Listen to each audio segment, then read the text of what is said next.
don't think it would make you act differently.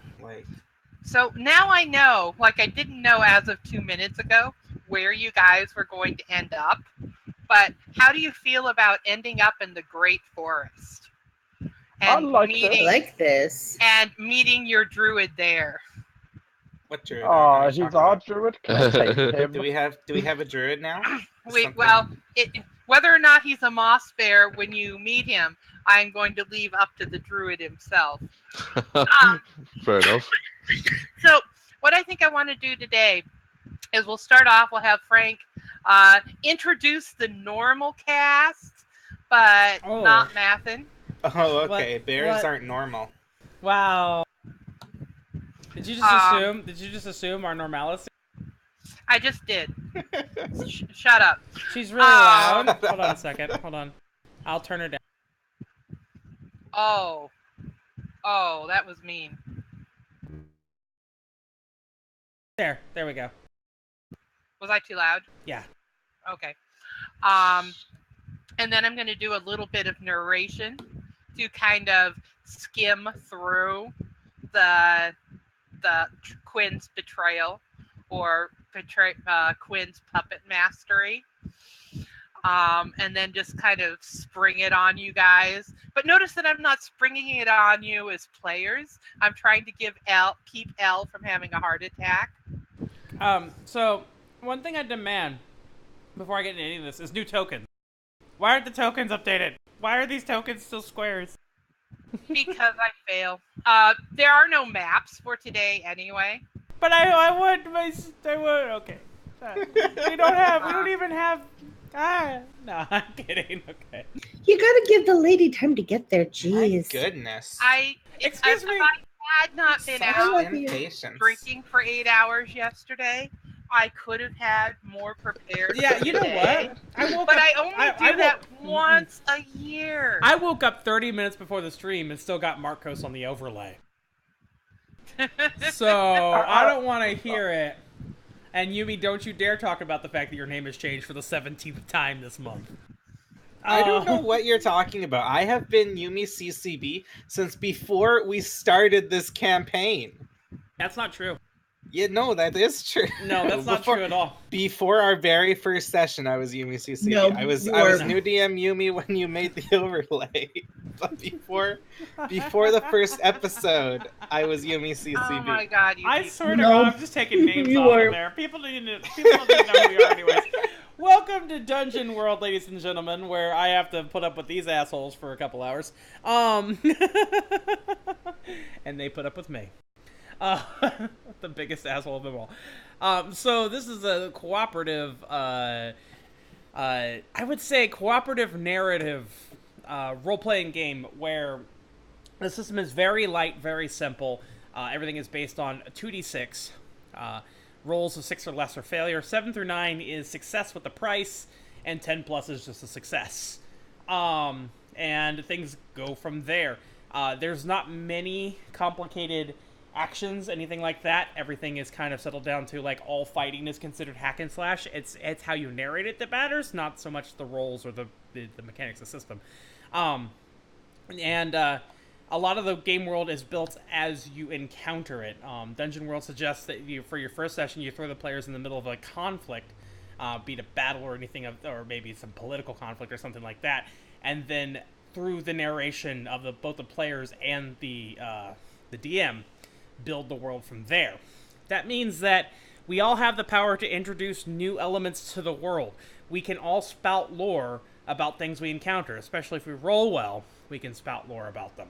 And that means doing things like deciding that elves on an island are a matriarchal race that are subjugating humans, or things like that.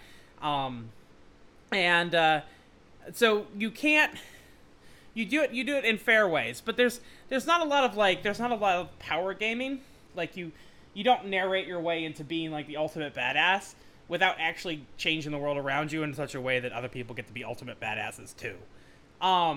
We have our cast of characters here that you can see on the right side. We don't have cameras, so I do pictures. I myself am playing the fighter. His name is Jaylin. Jaylin was an amnesiac street urchin who got caught for doing some not so nice things to survive and get by, and dragged into the Colosseum where he fought and did well for himself, and was set free by a mysterious sponsor, who he still doesn't know who did it. They bought him and let him go, and sent him to a thieves guild where he met the others, and then things got weird from there. We'll talk about that later. But in recent episodes, he has learned of a noble heritage, but not just to any nobility. He is related to werewolf nobility, and that has made things messy.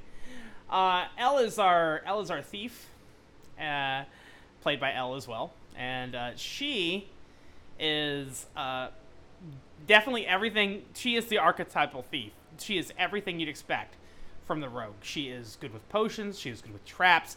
She is good at shanking people in the back. She will shank people in the back. She doesn't care if you don't even have a back. She will give you a back and then shank it. That's who she is. And, she's pretty back centric. Yeah, she's very much into backs.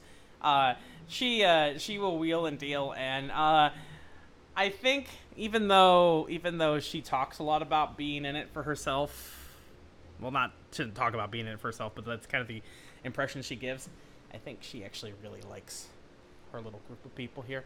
But don't tell anybody else that. Hold the fuck up. Did you just assume I like you motherfuckers? There you go. She's accompanied by Blue, this winged dog thingy that gets hurt way too often. And I also have a cat now. Oh yeah, you also have a cat mount now. We also have Kethra, who's our cleric. She's the cleric of a god of a goddess of secrets. Basically, she deals in information that perhaps people shouldn't have, and she likes to get her hands on it and offer up that information as offerings to get special boons from her goddess. Tricksterish, kind of shadowy, kind of that fun stuff. But she's also the party healer and the only person that can actually soothe Jaylin when he's an angry puppy at the moment. Who's the good puppy? Who's a good puppy? Next we have Merideth, the barbarian, who is played by Yumi, and Merideth likes saying hello to people. She just happens to say hello with her fist, and sometimes she will also say hello with her foot, which is her fist. Sometimes. I don't know if you heard that. That was me saying hello to the audience. She's saying hello to the audience. Merideth is I should point out that Merideth is a dwarf. That doesn't stop her from reaching up and smacking the hell out of people. And she has all those little fun barbar eccentricities about her, and I don't know if she'll still have him, but she currently has a really smoking hot human companion. Named Aaron. Right? Is it Aaron? Aaron. Right? Yeah. And then we had another member of the party named Quinn, who was a mage, and some interesting things are going to happen with Quinn, I think, or have happened with Quinn, or will happen. We are about to discover what is Quinn's fate. But we also may be meeting the newest member of the cast today, played by the wonderful Martkos, the incomparable Martkos. That is Mathin. Yeah. Mathin. It's like you're doing math. You're mathin. Oh, you're Mathin. It's Yeah. It's Mathin the Druid. It is the Druid. Yeah, and that's us. This is Dungeon World, and we'll be following the guidance of Laurel, who's our dungeon master for this morning and every morning so far. I'm waving to you all. You can't see it because I don't have a camera, but I am. I promise. She's waving. Wave back, guys. Hi. Hi, Laurel. So, when we last saw our intrepid heroes, you guys were headed off to the humans rebel base led by Aaron, who had been rescued by Merideth and become her lover along the way. Quinn had been set free by the evil elf dominatrix who had control of him in exchange for a deal made by Elle. And Jaylin had just recovered from being from his first discovery of his werewolf heritage. And you guys have had a couple of days of kind of skirting the road and cutting through the island, avoiding elvish patrols, killing a couple of elvish scouts along the way, and making your way towards the rebel base. Was there anything specifically that you guys, what anyone was talking about during this time? No, I know that Jaylin's been really quiet. Jaylin has turned so inward. He's since his little experience. He's just not talking. I know that they were. I don't know. I don't know if does Jaylin know about the deal? No one but Elle knows about the deal. Okay, yeah, because so they wouldn't be talking about that either. The deal was like to kill somebody specifically, I think. Yeah. And I just think Elle's just going to be throwing a stick for Jaylin. Wait, what? Yeah, just going to be throwing a stick for you. Jaylin is going to ignore that. I think everybody's like, it's like the elephant in the room where everybody's like, is anybody going to talk to him about being a werewolf? It's like, after that talk with Merideth. I could just see that, just like Elle picking up a stick, throwing it forward, expecting Jaylin to go for it, Jaylin looking over at the stick, rolling his eyes, and walking past it. Okay, yeah. I don't know. Yeah. Kethra, did you during this time reveal to Quinn about the dream that you had seen regarding Quinn's sister also being on the world?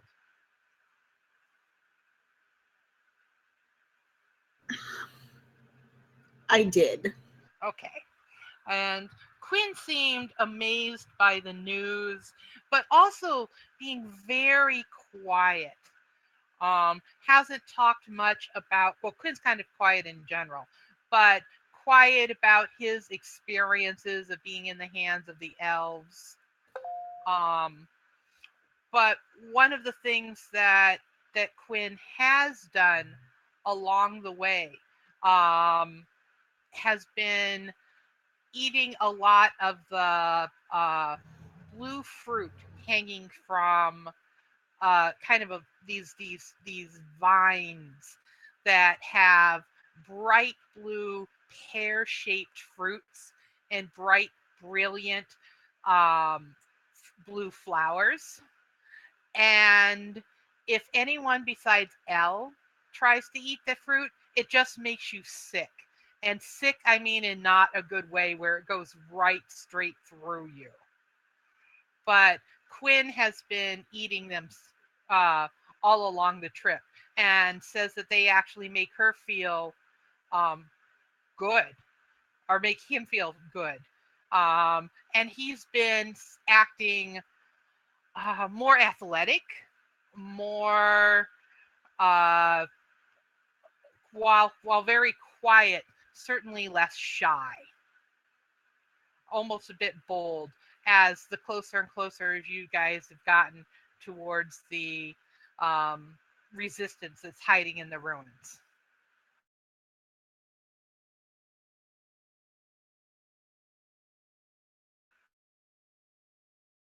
And you get a chance to see the volcano that is in the center of the island, and it's very big, and it definitely has blue lava.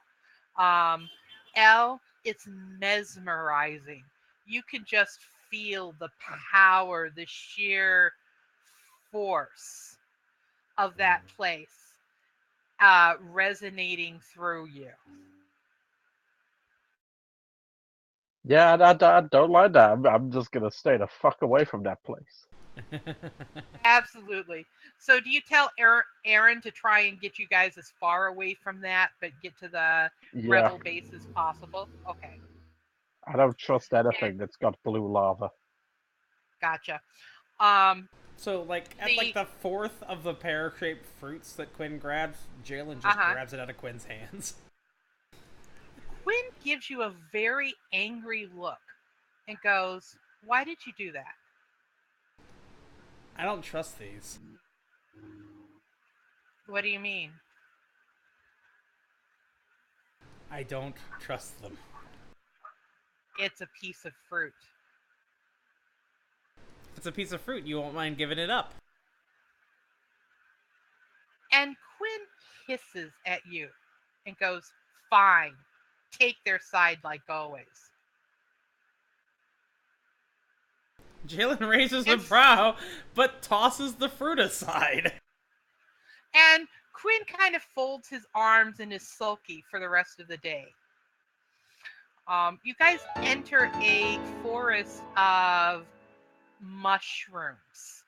And this is when Aaron tells you that you guys are close. And it's all fungus. And it definitely has that sort of rank odor. And as you start going in there, Quinn shivers. And Elle, you feel very cold as well. And it's sort of like that clamminess is sticking to your skin. And for you in particular, the smell of these mushrooms, it just unsettles your stomach.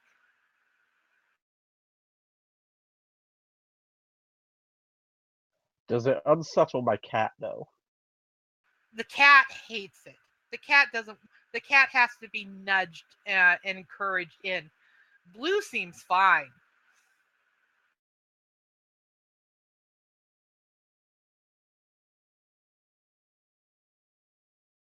I don't like this. Aaron says this is one of the reasons we chose this location. The elves seem to have less power. The matriarchy is robbed of a lot of their magic here among the mushrooms. Goes, there was some kind of and he takes you, and you can finally now see sort of the entrance to a bunch of ruins, and it looks like the city has been overgrown by the mushrooms and whatnot. And he goes, "We think that this was originally one of their capital city that they rebuilt now to the southeast." He goes, "Something happened here, and whatever it was that happened here, the elves are devoid of much of their magic. We have within the ruins themselves, they're not able to cast any spells."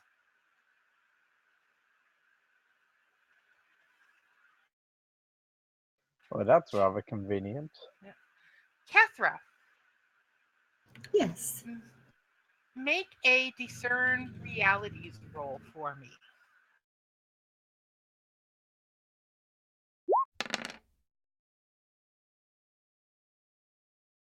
That's an 8. Nice. Excellent. Your powers you can feel your god just kind of stirring within you, and the master of secrets is very interested in this place. There are, in fact, excuse me, many secrets to behold, and you feel a sense of peace, as if there's something here within that has an affinity for your god. And feel free to ask a question that is like one of the ones on the Discern Realities list.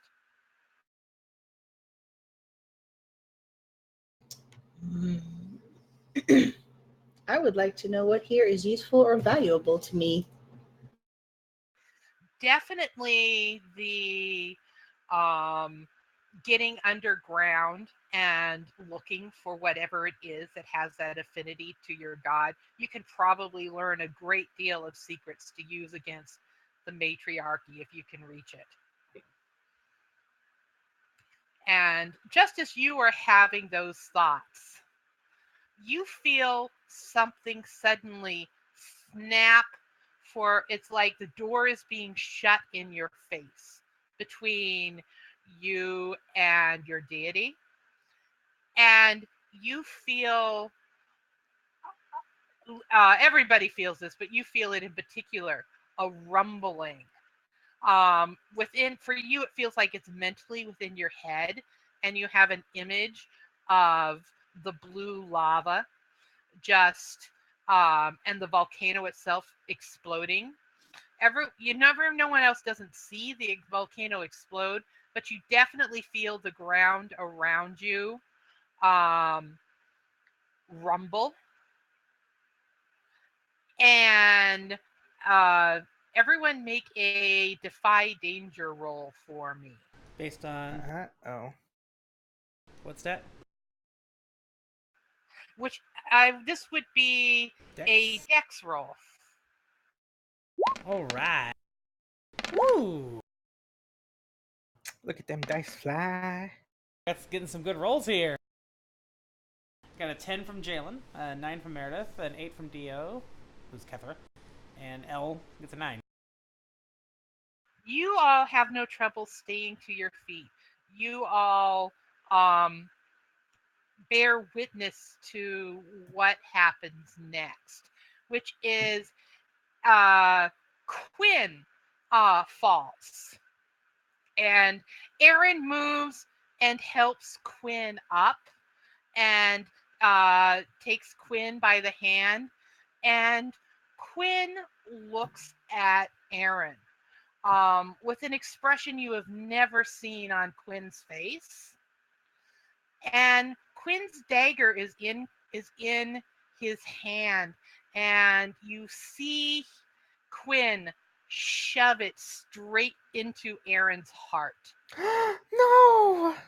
And starts chanting in the Elvish dialect of the matriarchy. I'm gonna fuck him up. Yeah, actually, Jaylin's charging him too. He's like, Quinn, what the hell? I'm gonna spank this boy with the fucking flat of my axe right in the fucking face. Right See, in the fucking face. Even, like, Elle watching a human die doesn't really give a shit, but even Elle's fucking pissed. He was my fucking human. And as you're charging forward, Quinn suddenly glows shimmering blue and vanishes. But Fuck as me. Aaron's body hits the ground and his blood is seeping all over his corpse and spreading out from him, time-space shifts and cracks. And all of you feel yourselves getting attacked, or is the best word for it, by the deity of the island.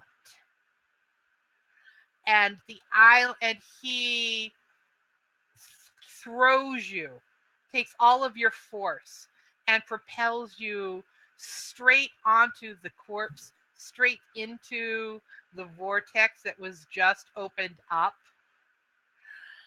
And everything goes black. Dut, dut, dut. What? Dut, dut, dut. What? Mathin. Yes. You are in the Great Forest. Okay. Tell us a little bit about your character and your character's history. Okay, so Mathin originally also came from the Sapphire Islands, and he was one of these kept male elves. However, he did not have a lot of the traits that were sought of by the female elves.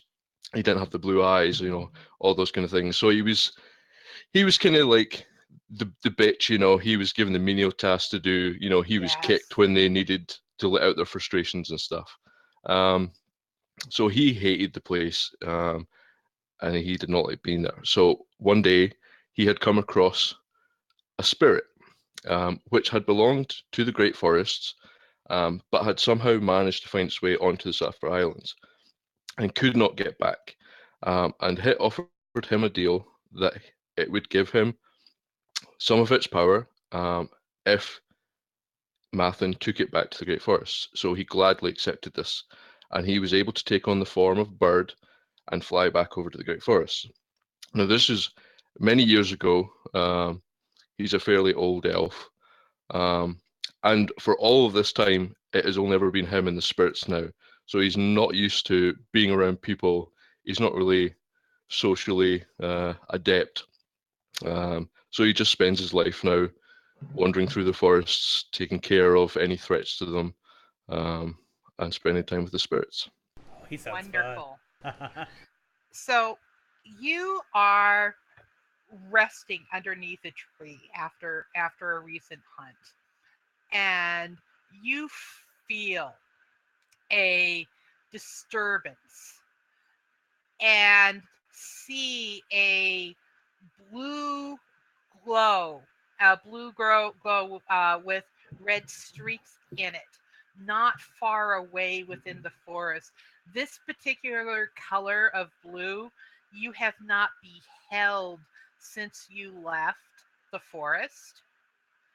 And you feel it, or if before you left the island, and you feel its the power of that god that you had fled from.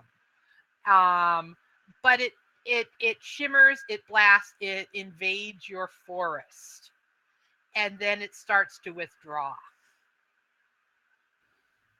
Okay, so yeah, he's going to be super suspicious about what that god's presence is now doing here. So he would go and investigate. What you see when you get there is the party, and they're all on the ground. They're all unconscious. Go ahead and make a wisdom roll.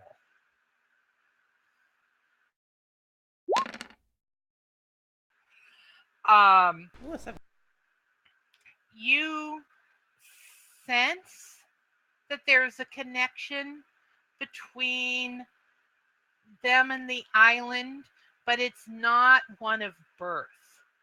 That they definitely have been to your homeland, and that's where they've come from, but they are not of your people, and something terribly bad just happened to send them here to you.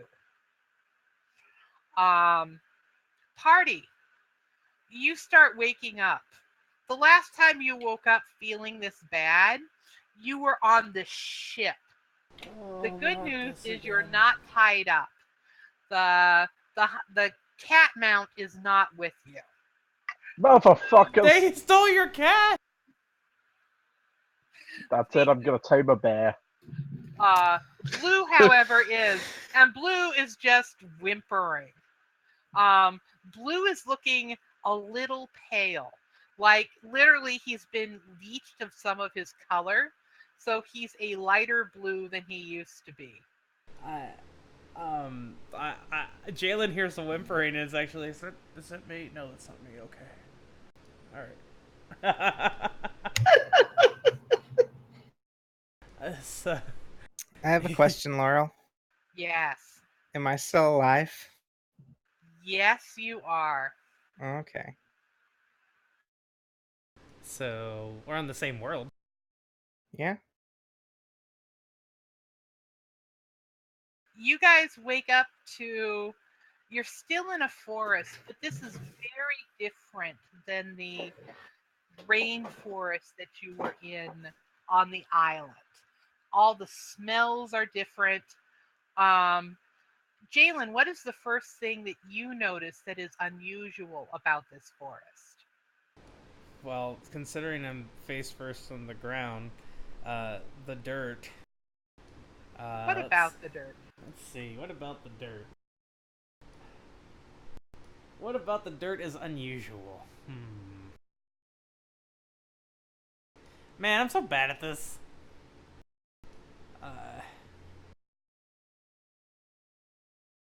Does it taste different? It's got a grayish tint to it. Okay. It almost like without knowing what it is, it's like if you were like standing, if you're looking at it from afar rather than being as close as he is, you might think it's ash. But it's got a different texture. It's dirt. Gotcha. So it's kind of very soft and smooth. Yeah. Okay. It clings to your clothes as you start to get up. And I assume is the first thing Jaylin sees is that Mathin? I don't know. Mathin might be sneaky. What is Mathin? Is Mathin trying to conceal himself? Yeah, at this point he'd be just in the trees observing. Okay. Well, then Jaylin's gonna help himself up, dust off, look to see who else is among him, and help them to their feet if they need it. Kethra, do you need some help to your feet? I mean, if Jaylin's offering help, I'm not going to refuse it. Oh, baby. What is the first unusual thing that you notice about this forest? The first thing I noticed is that the trees around us are very different. Where we were in a rainforest before, and everything was very lush and very green. This place is very dark. The trees are also green, but it is a very, very different green, more like a drab green. There's no brightness to this place at all. Does it seem like a lot of shadows and sort of a very primal dark feel to it? Yes. Okay. Mathin, what for you is what do you love most about this dark forest and its sort of shadowish resonance? So another thing about this forest is there's also like a sweet smell in the air. Mm-hmm. And when you look at the trees, some of them you can see have like a glisten, which is coming from the sap inside them, which is very, very sweet to taste. And that's going to be a particular fondness of Mathin's.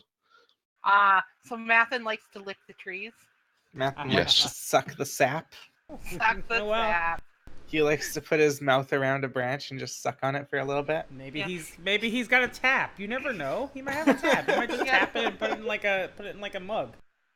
Elle, does the sap have any mystical or magical properties? No, I'd say it's got more properties that are related more to the forest itself. Like Say they're that more to me used again. for I'm sorry, healing. you're a little soft. I'd say the properties of the sap are more related to the forest itself and healing instead of being magical in properties. Okay, so they're if somebody licks them and they're wounded, they can heal themselves. The forest Or will you heal them. can just put the sap directly on the wound and it will heal. Okay, excellent. You are there. There is no Quinn. Is there an Aaron? There is no Aaron. And there's no cat, which But Elle is pretty pissed about. Merideth, you see on your hand some of Aaron's blood.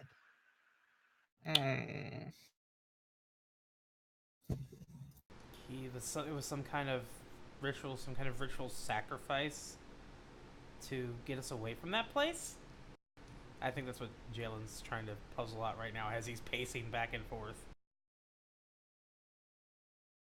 not going far from the party, just kind of pacing in the same little rut back and forth, just going, like wanting to punch something, but there's nothing to punch. Meredith is gonna punch a tree.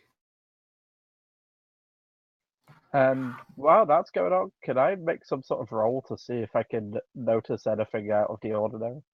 Absolutely. That would be your discern realities. Meredith Awesome. doesn't punch a tree very good, guys. You punch a tree and you punch the sap. You don't feel any worse for punching the tree. Like, fuck.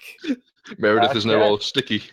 In fact, Meredith, you feel the as you punch that tree, you feel like a calmness coming over you, which may make you even more mad because you recognize that you don't want to be calm right now. Stupid magic trees. You cannot berserk for the rest of this scene. Shit. Oh no!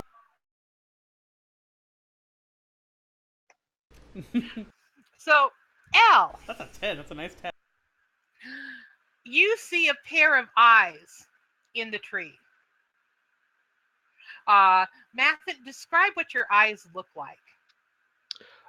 So his eyes are Yeah. quite big, and they're also yellow, which was one of the things that didn't get him much favor on the original islands. So they would be almost like in the darkness of the trees, you would just see like two yellow points, almost like an owl looking at you. All right. Okay, and I'm just gonna go ahead and draw my dagger and just throw it at the branch that he's perched on. Not aiming for him. Uh-huh. Jay whips around watching a dagger being thrown, wonder what the hell's going on. Meredith assumes she's just pissed off. Well, that's Meredith actually Kethra. That's a sympathizes. good thing to explore, maybe in character. Kethra, make another wisdom roll. Ooh. You do not currently feel a connection to your deity. Oh, that's not good. You are going to have to actually officially commune and sacrifice up a secret and do your normal rite before you're going to be able to connect to your god again. Fantastic. Take your XP for your failures. Oh yeah, Laurel, by the way, do you want me to roll for the dagger throw? Yes, please do. And don't botch. Ah! So I hit. Do I just hit Mathin himself? So, roll damage. No! No! I can't believe this is it. not the I way can't to- believe it. No! What a great introduction we're making. Thank you so much for this opportunity, Ellie. It is just like the best way to introduce ourselves to our new party member. Oh So, come on! You would have punched him. Hello! Duh. Mathin, do you have any kind of armor or natural armor? I have one armor from my Okay. hides that I'm wearing. So the dagger was not intentionally aimed for you. Nonetheless, it strikes you in the arm, or it grazes past and slices, and you now have a wound on your right arm. Okay, so at this point there would be like a roar coming, not just from where the dagger was thrown, but seemingly all around from the very woods, and the eyes would Yeah. disappear. And if possible, I would like to change into my bear form. Absolutely. Jaylin, hearing the roar, stands up straight and reaches for his sword. Doesn't pull it. Meredith. He's just reaching for it. Meredith hearing the roar is gonna grab her axe, grip it tightly, and say under her breath, "Good. I feel like I need to kill something right now." No. What the hell was that? Well, there was something watching us. Is that what you... Did you... Get the... What did you do, Elle? Do we have the? I saw something watching us, so I thought maybe a nice friendly dagger would help. You're as bad as the barbarian over there. Meredith is gonna shake her head like that is not how you say hello. First magic, now this. It's why. So then out of the trees, you're going to see a great bear with a mossy sheen to it, almost like a rock that's been sat for years and is now covered in moss has just got up and started walking towards you, and it's going to be holding the dagger in its mouth as it lumbers towards you. Jaylin looks at you. Threw a dagger at a bear. And at this point, I'm just going to tell the others to stand down and just, I'm just going to walk up to the bear and offer it a drink. So the bear's going to spit the dagger out at your feet, stand up on its hind legs, and just bonk you on the head. You bitch. And Meredith is gonna recognize this as the bear saying hello. Yes, Yep. yes, indeed. In fact, that meme, in fact, does that calm you down because now you know the bear is simply saying hello. And I'm just gonna give the bear a belly rub. Oh God! Roll your charisma. Oh, Elle. what the hell? Why Elves is it... are fucking stupid. Holy shit. Jaylin is still like on edge. He doesn't have his sword drawn, but he's just on edge. He's like waiting for something to go down, and he's just watching Elle like, what the hell are you doing? If there's one thing I can roll well, that's charisma. Whoa, nice 10. So, not only are you not, you are not used to humanoids, you are not used to female elves.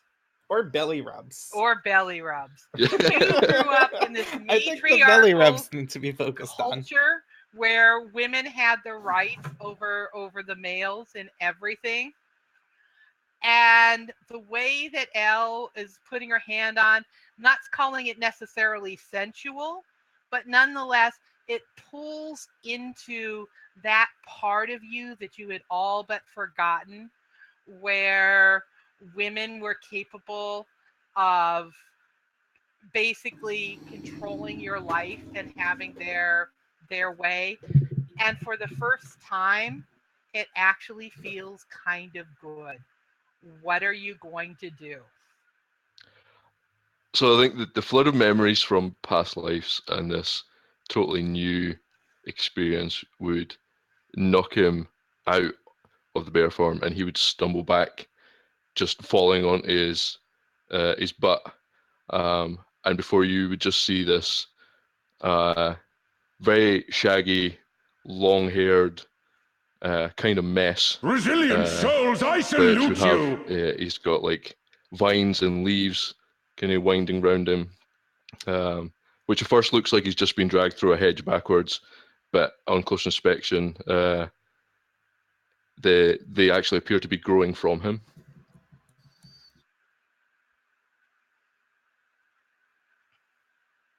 And I'm just gonna kneel down and just in front of this druid and just say, now that's how you say hello.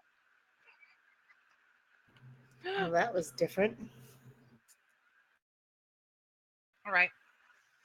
This is at the point in time that I am going to bequeath Elle. You will always get a +1 at calming Mathin when rage is pouring through him. Kethra, you will always get a +1 at doing it for Jaylin. For whatever reason, the two of you now have the power to still the beasts within them both at that advantage.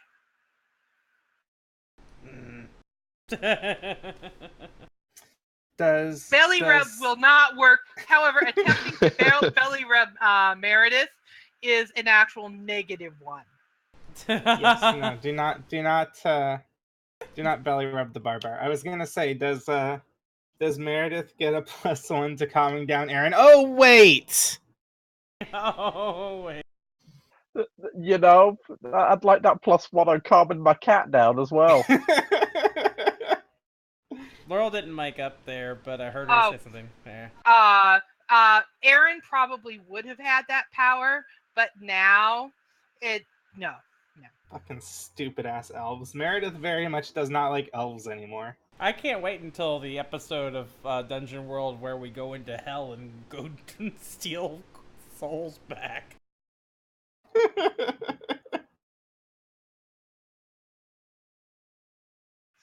Feel free to make your introductions, everyone.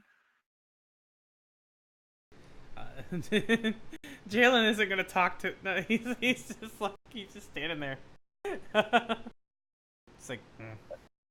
I was just gonna offer Mathin a that hand, word. a help up, and just say, "The name's Elle. Nice to meet you." He'd be kind of reluctant to be touched by you again, but would eventually take it and stand up.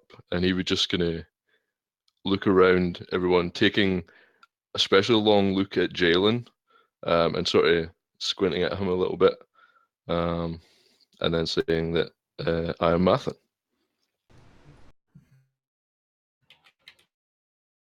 Jaylin.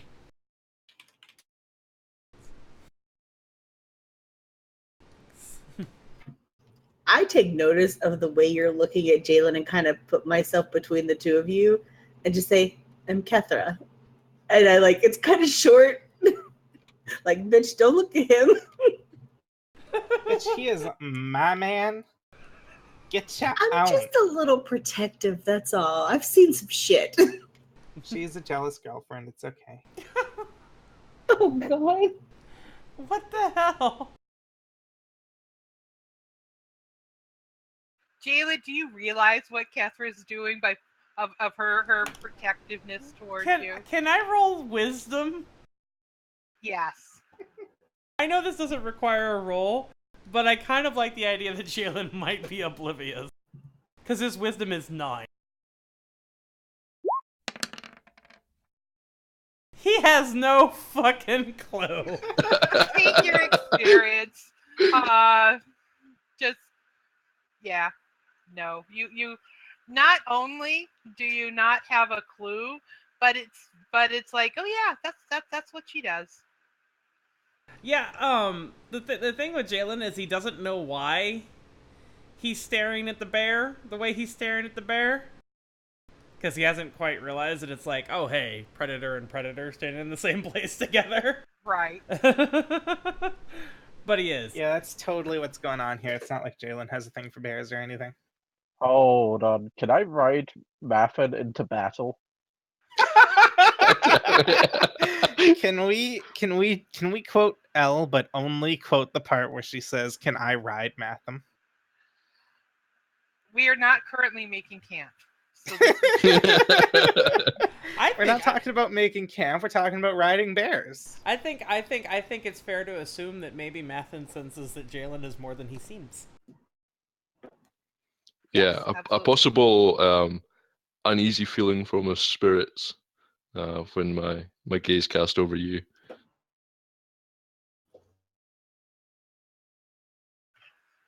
yeah, Jaylin, you actually, you know what? No, Jaylin, that look that he gives you, and that feeling of unease of this is just a dark and gloomy forest. You get a sense of foreboding for being here, but you're not sure why. Okay. Well, do you think you can help us find a way out? I think first you Yeah, need to wherever. explain what dealings you have with this I'm gonna- god. And So what? We have to explain what now? what dealings you have with the god and why this blue light has entered my forest. Oh, this is your forest. I am a guardian in this forest. No one can own the forest, but I protect it. Why should we tell you anything? Well, he's the guardian of the forest. We don't know that. We just met him. God, you're so trusting. I'm gonna give Mathin a bit of a stink eye. I'm gonna say, well, we were sent here by one of your people. Jaylin's doing his best to not look at Elle. He's just like looking away from Elle, like very pointedly not looking in Elle's direction. And, And then I'm gonna look at Elle and I'm gonna say, not that one. Well, Elle's only half elf. Yep. Close enough. The name of the volcano god was Orodrun. And Merideth, that sense of knowing that he came from the island was just suddenly there and very sharp. Kethra, as soon as Merideth says that, you get the sense too that Mathin definitely was tied to the island, but you also get the sense that Orodrun, for whatever reason, Mathis was also banished or escaped from the island, and just a sense that all of that blue energy that had taken over Quinn and the eating of the fruits and all the things that had been going on with Quinn is an anathema to this druid.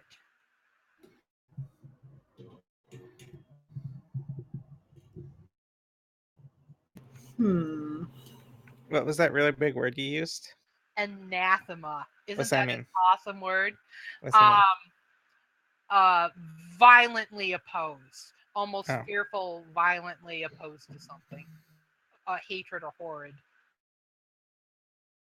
It is the opposite of you. It is the opposite of what makes you you. It is the one thing that you cannot and will not abide by because it is the completely polar opposite of you. Yeah. It's fun. With this knowledge, I'm going to kind of relax a little bit. I still don't trust him because he's looking at Jaylin like he knows something, and I don't like it. He's looking at Jaylin like a predator. We are not here by choice.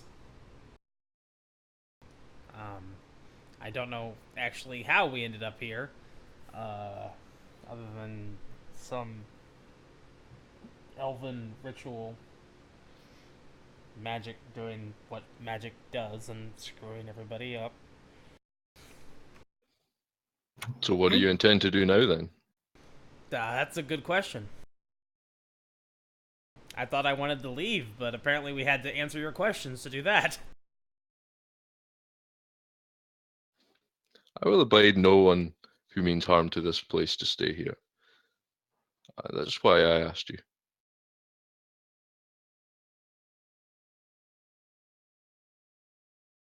And, you know, Elle, after that, Elle's just going to say, good luck taking us down. No, We stopped you from your bear form with a simple belly rub. but we don't mean any harm to this place. And he's gonna like break out into a big smile hearing you say this and just throw out his arms. He'd be like, well, welcome then.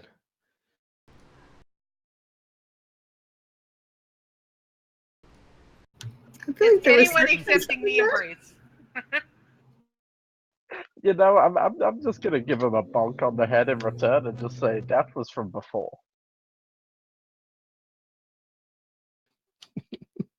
What happened to just talking? That's what Jaylin says as he just shakes his head. Just gathers up his stuff. Where is here, anyways? I mean, I know it's a forest. I think. This is not just a forest. This is the Great Forest. What's so great about it? I think great. Once you start trying to move through it, you will see it is a long way from anywhere. And that makes it great. Considering the size is what makes it a long way from anywhere, then yes.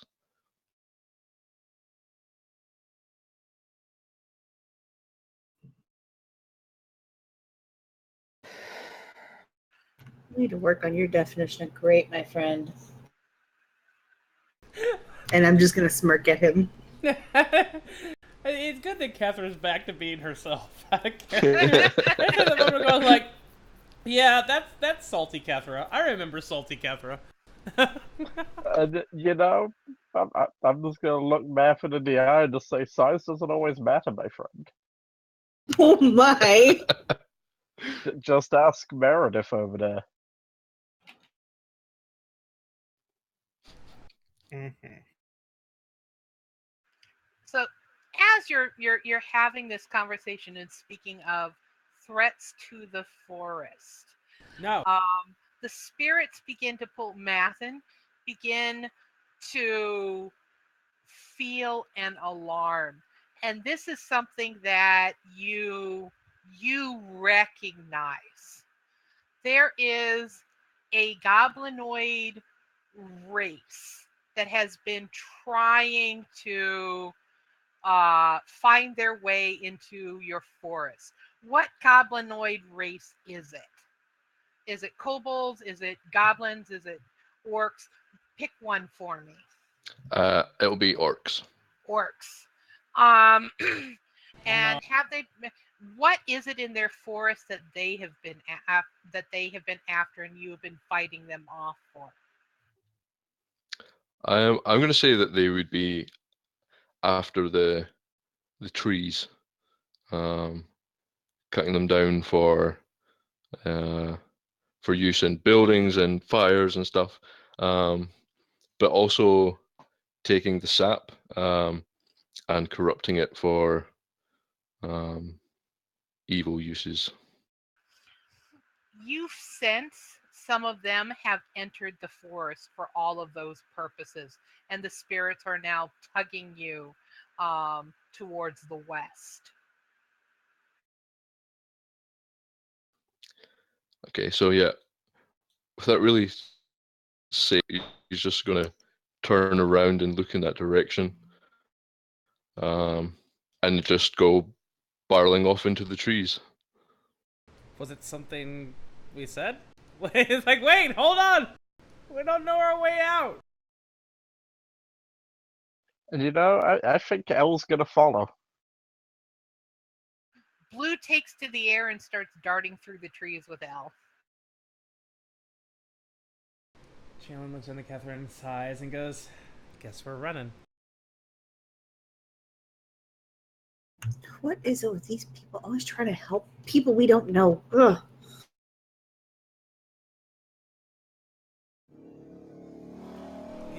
Like, there's something wrong with helping people? We kind of have our own problems to deal with. I'm pretty sure we're far away from them now.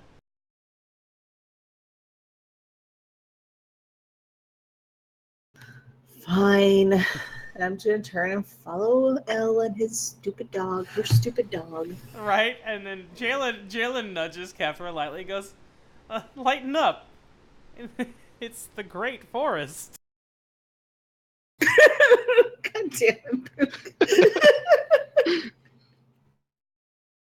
I'm just gonna smile at you and be like, I hate you sometimes.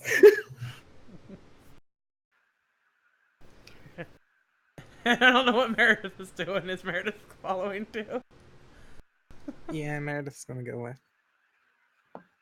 Alrighty. So, what color skin do the orcs of the Great Forest have?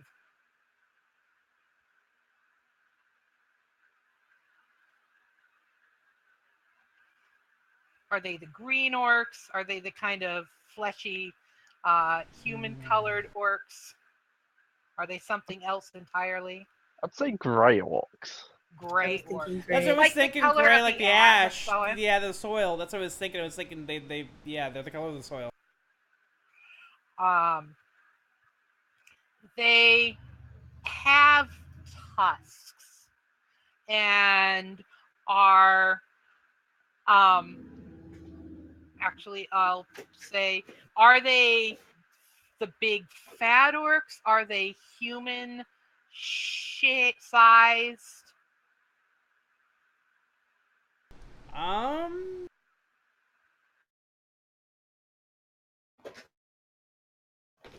Let's see.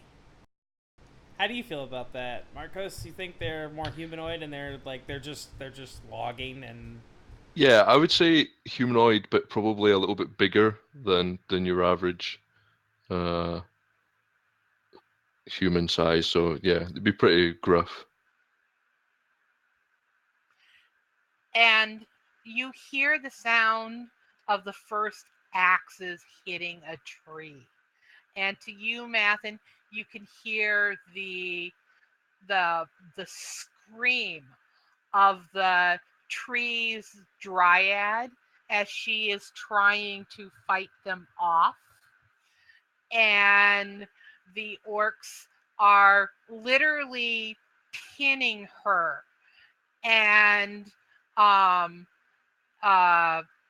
abusing her physically for their own pleasure as they're attacking her tree. And there is a group of 5 of them in this particular band that you see as you rush in.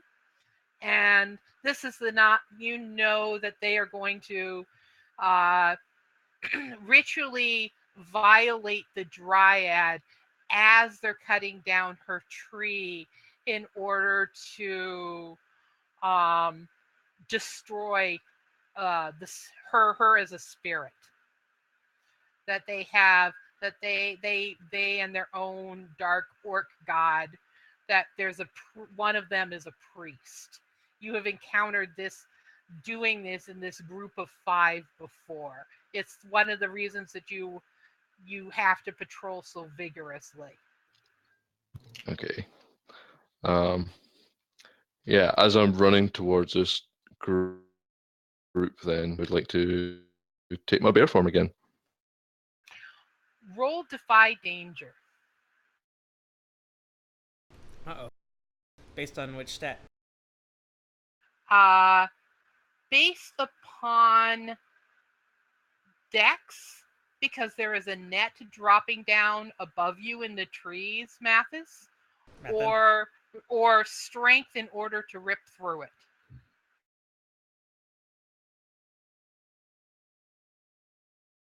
Ooh, I want to see this bear go. This bear go.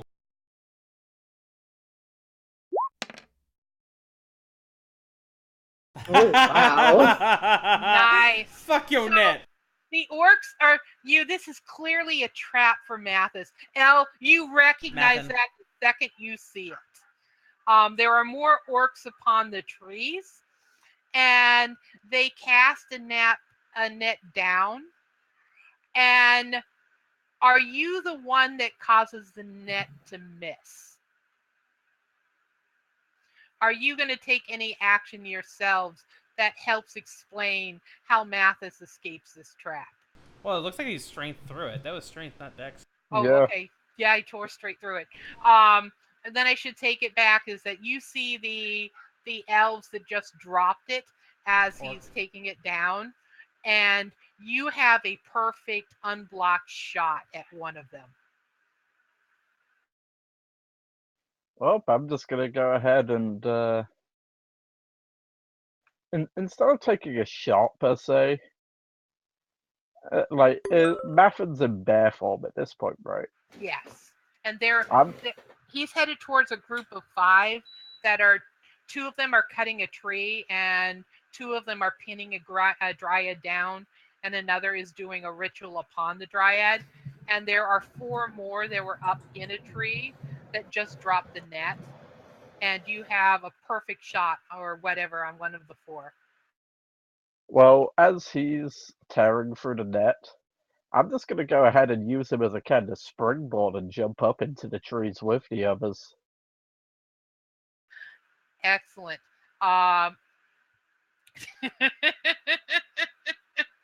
Because he rolled so well, I'm not going to make you defy danger. I'm going to let Elle have the springboard for free. and make a hack and slash roll. Well, wouldn't that be Dex for me anyway? Yeah.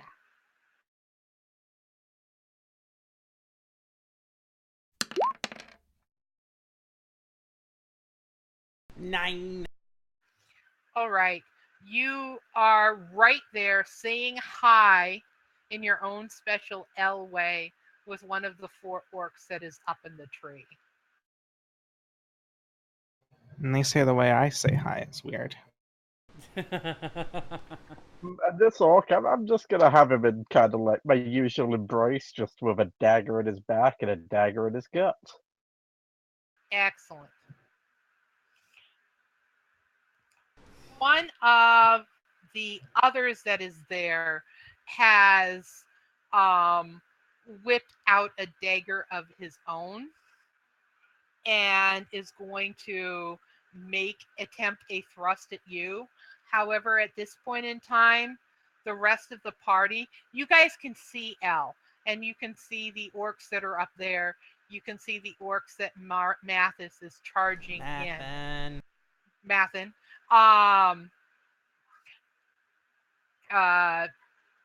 What are you guys going to do? Let's start with Merideth, and then Jaylin, and then Kethra.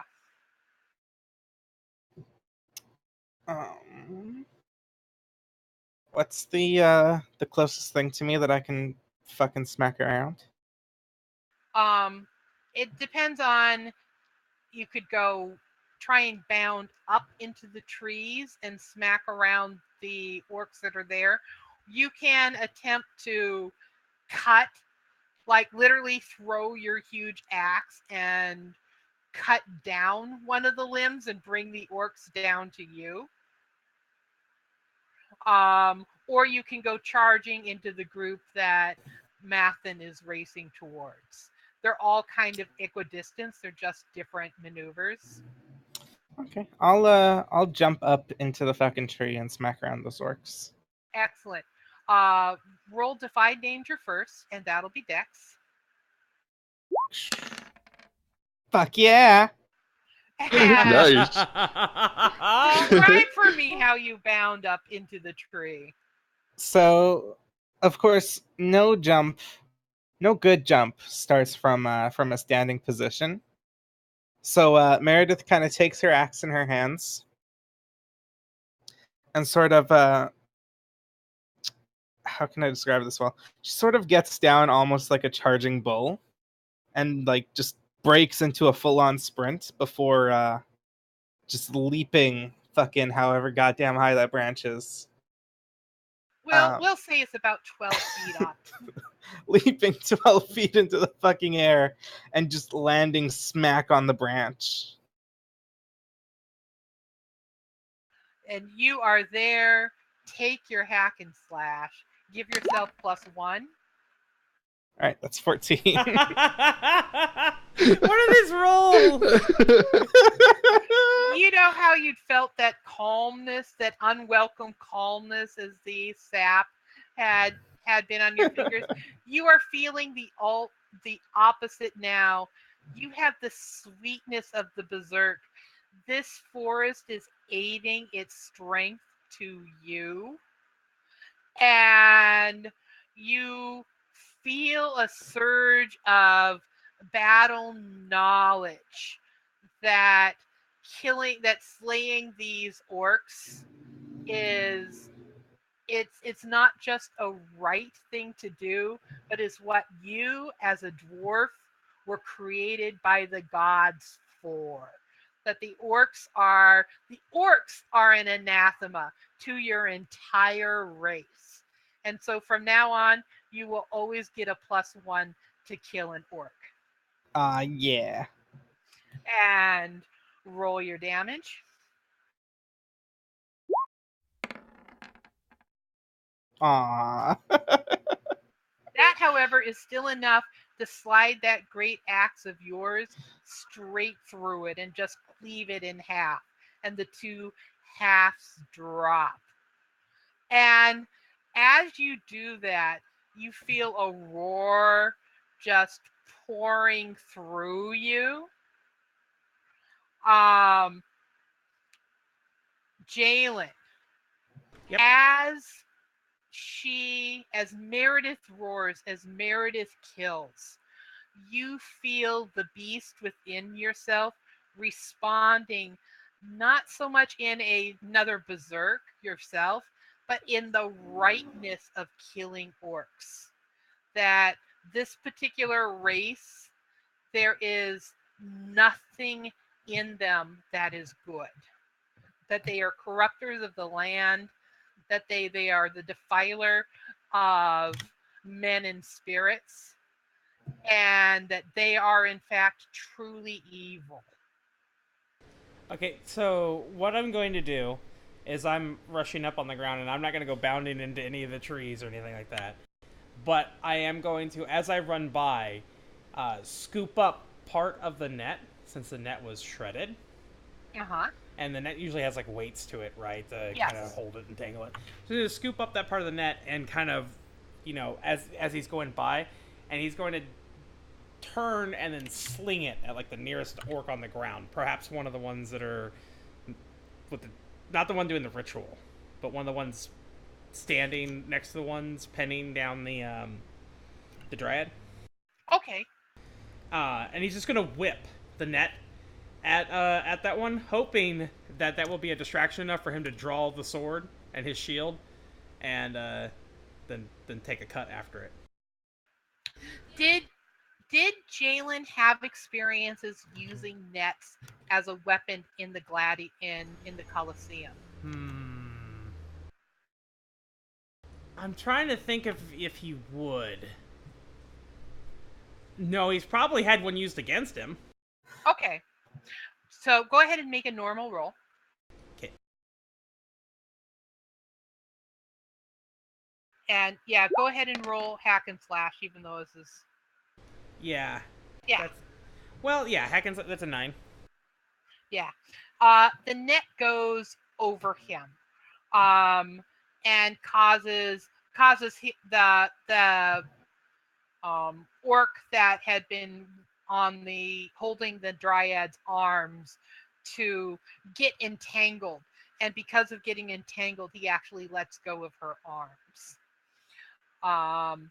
Kethra, all of this is happening on around you.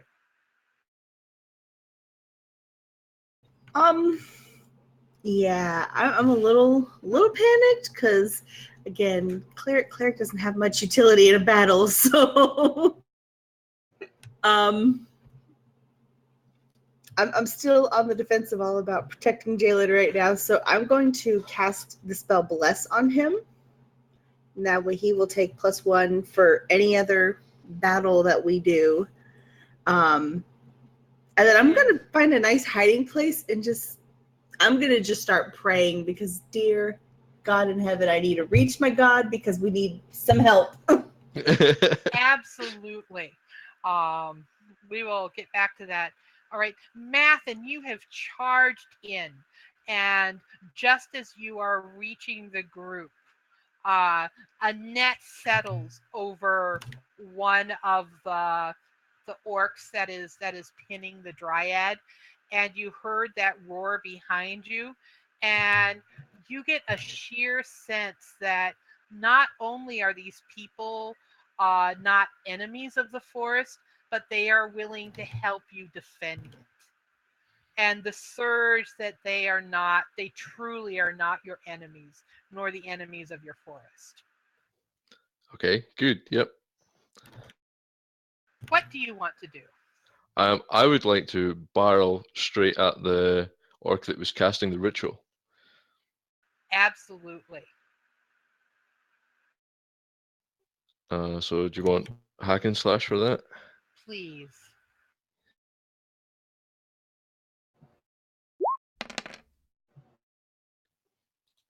Oh no! So you are barreling your way through to the orc shaman, and the shaman, clearly because of the net, they are doing this to pull you out. And the shaman looks up, and it's gray. Its gray shadowy eyes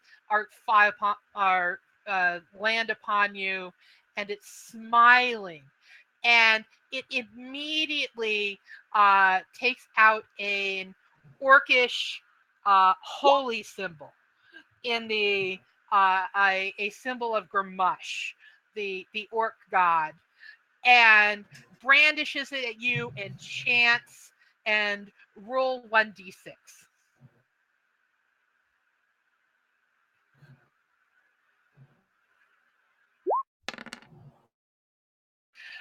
You take a blast of dark chaotic energy for 5 points of damage from the holy symbol. Super. What a dick. Right.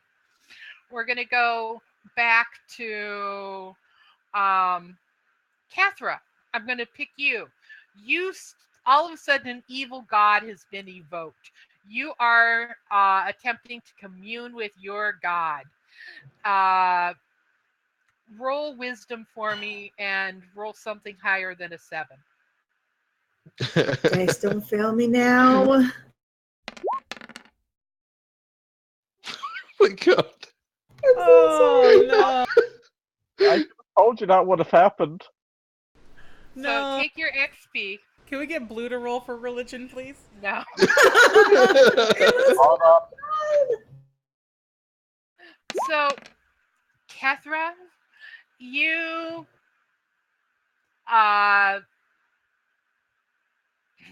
roll 1d6. Oh no! No, not the same. Oh shit. That same chaotic evil energy that emanated from the holy symbol strikes you and just starts tearing into you, and you feel the power of Grumush attempting to devour your soul. Jaylin goes for the shaman. Yeah. With Jaylin? his shield. Okay. Oh no, not the shield. The shaman is dead. Add your bond to Kethra in with your other bonus. Okay, so this is gonna be +2 to whatever I roll. Shield bash +2, 14. You strike the shaman so hard with that shield. Normally, the glow that only happens to your sword, it actually hits the shield as well, as it suddenly bursts into a white light. And roll your damage and then double it. Oh, And you okay. get a +1 from Bless. Okay. So this is gonna be 2d10 +2, then.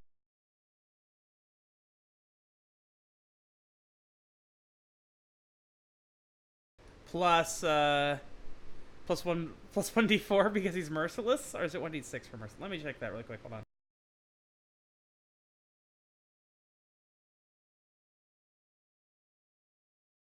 Bottom line is, dude is toast. Hopefully. If I roll well, yeah. As long as you don't have my dice, you're fine. Yeah, 1d4. So 2d10 plus 1d4 plus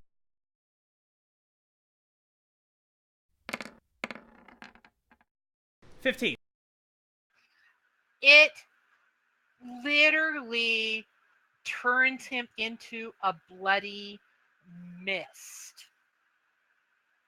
What color is the bloody mist? What color is orc blood? What color is orc blood? It's black. All right.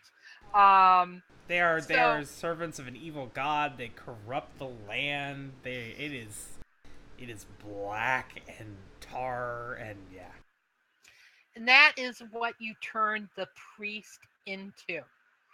And the two that were there, like literally you charged in with the shield in between the two of them. Well, yeah, because I basically threw the net at one and I was moving towards him, but I saw the magic coming from the shaman, and so my other arm just came up and backhanded him with the shield. It just happened to go right through him. They are instilled with terror and start to try and run and escape.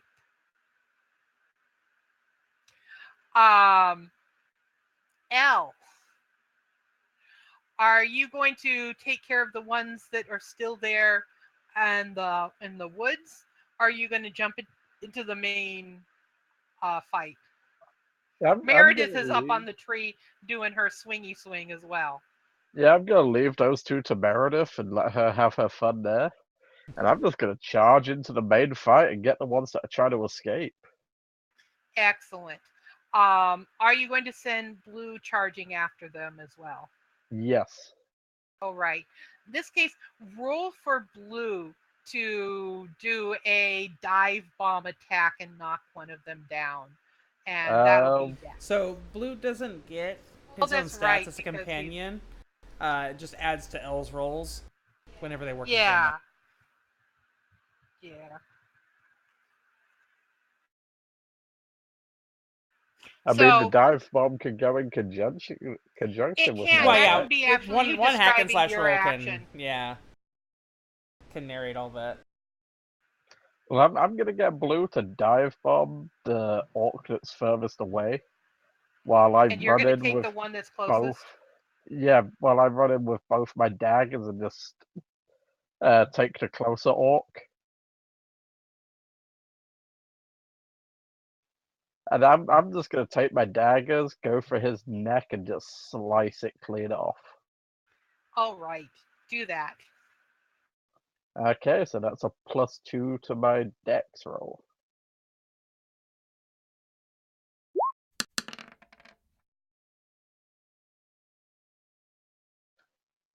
Awesome, a 12. Excellent. Roll damage.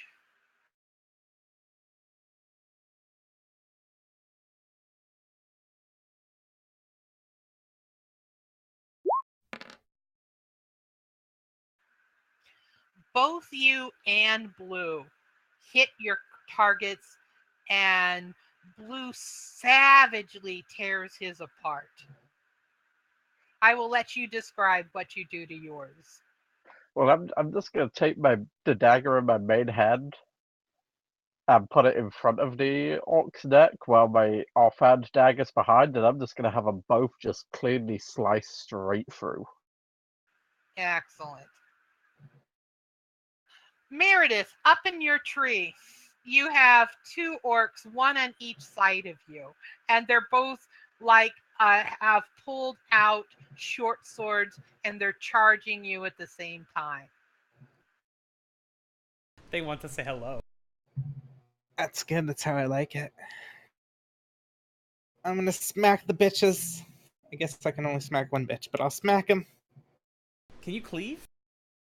I don't know. I don't have a move for that. Smack one bitch into the other bitch.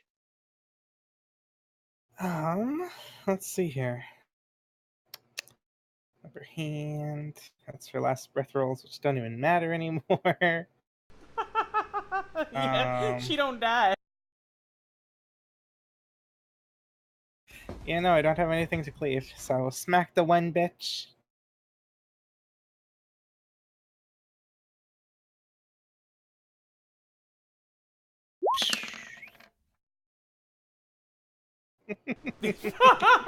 What is it? Okay, I want Meredith's dice. Really? Oh, you really milked that damage roll, though. You literally just smacked it. You actually, I'm going to mitigate the damage roll. You slammed through one of them, and it's dead. The other managed to jump and is its short sword is headed towards into you. Roll 1d6.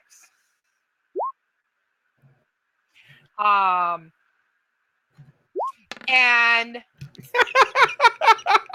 actually hits you. And slams into your back. And you feel the blade sink deep. Ooh. And what are you going to do? I'm gonna turn around and fucking smack him. Do it. This is the time that I'm actually gonna roll just shit. Nope. And that's still with a +1 against orcs because fuck orcs. Fuck orcs. Roll your damage. Yeah, Hey, I rolled decently. he is gone. So Mathin, in an unusual twist of events, the shaman had succeeded in hurting you badly with his corrupt infernal magic. But Okay. at the time it took you to like recover from the stun of that blow, your new companions killed all of the orcs except for the two that were cutting the tree.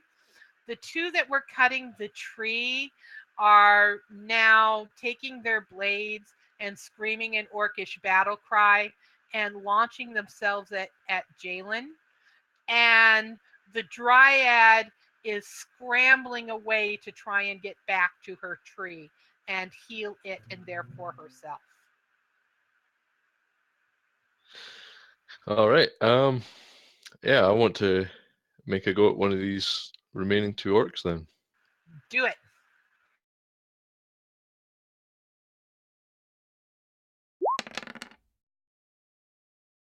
Oh yeah. All right. Roll your damage. They chose to mess with the wrong party. The pain will be unbearable. Wait, your damage must be bug. Oh. It's rolling just the number 16. What? Yeah, I don't know why it's doing that. Sorry, I'll just roll a d6. Oh, put D in front of 6 on the sheet. Yeah. Oh, is that what it is? Okay, I'll Yeah, fix that. because the macro rolls 1 and then whatever in the box, so 1 6 would roll 16. Can I have the 16, please? You paw swipe it, but it's going to it was going to aim its axe at Jaylin's legs, and you swiped it and got in the way, and so now it's whirling around and trying to slam its axe into you instead. Roll 1d6. Just a party of furries and somebody who wears fur. Like that's And take another point of damage, as it was off center and it managed to simply the axe blade grazed across your shoulder. So one of them is charging at me. Yes. I bellow out a challenging roar, like Jaylin roars. Just come at me. No.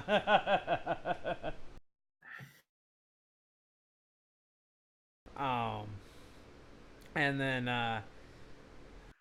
but there's a map ping. I agree with the map ping. I like to make a hack and slash to just catch under its guard with my sword. Just drive it right into the orc, if possible.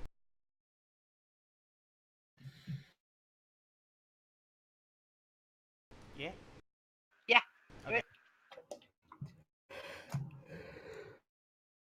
Which is probably also glowing at the time, isn't it? Or no? Yes. Yes, it is. Let's see, it is precise, so I actually rolled Dex for this.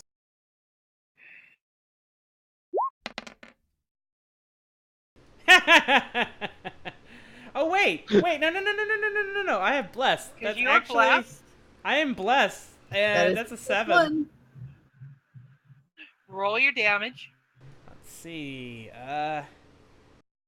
This is also. Let's see. Yeah.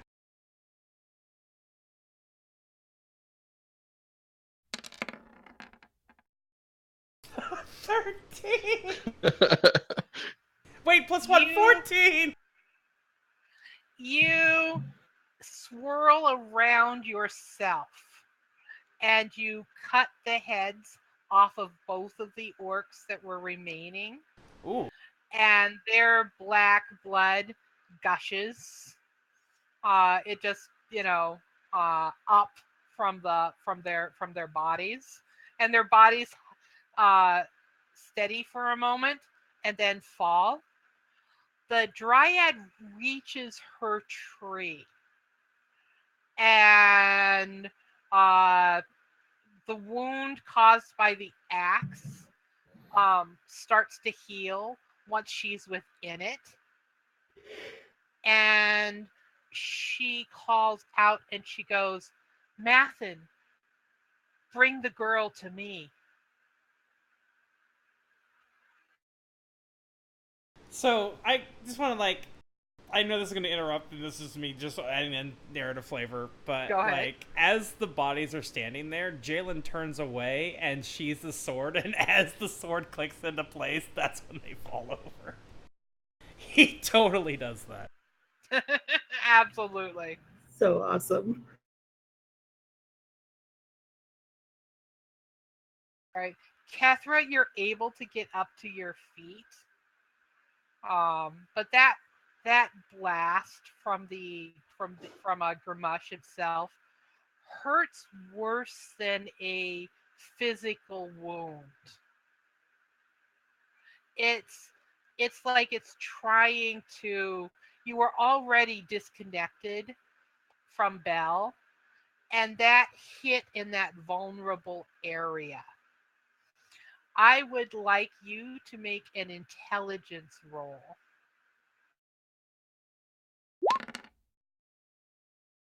Oh, now I succeed a roll. God damn it. You remember during your training as a priestess about whispers of Grimush. Grimush was not a evil deity that your people had to worry about in the present, because the demons had already overtaken Farland, and he had been defeated upon your world, as they basically left no room for any evil but their own. But you know that you have now been tainted by that energy, and you desperately need to be taken to a place that you're not only going to be able to try and commune with the gods, but something that where you're going to be able to be ritually cleansed, or else Grimush is going to, that energy that has been poured into you is going to corrupt you to its evil. And as you're having that realization, you dimly hear the dryad calling out and saying, Mathin, bring the girl to me.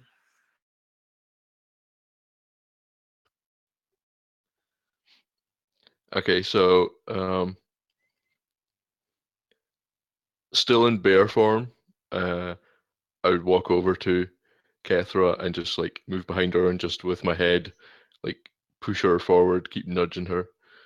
All right. Does anybody else want to help Kethra move to the tree? Jaylin actually will. Jaylin's kind of. Well, okay.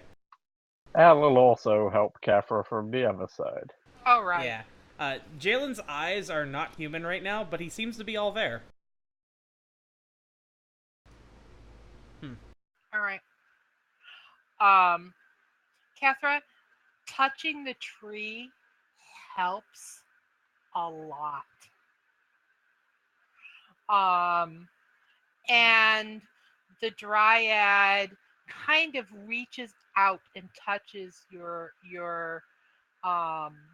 cheek and says, "You are very brave, and I sense in you a connection to at least one of the beasts currently within the forest." She goes, "I cannot help you myself. The servants of Grumash are simply too strong, and they are